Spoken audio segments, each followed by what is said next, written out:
Подметнат пожар на паркинг простор во Скопски аеродром целосно уништи луксузно возило со скопски регистарски таблички.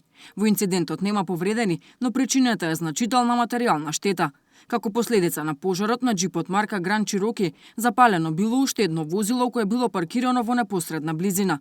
На местото на настанот попладнево се забележуваа само траги од изгаснатиот пожар.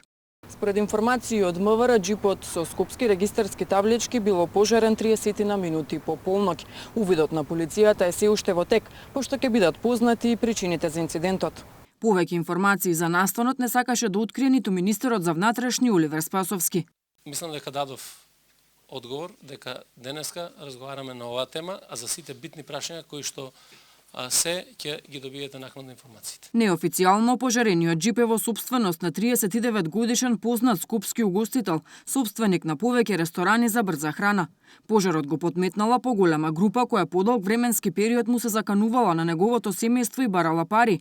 Нови информации засега МВР ниту ги потврдува, ниту ги негира.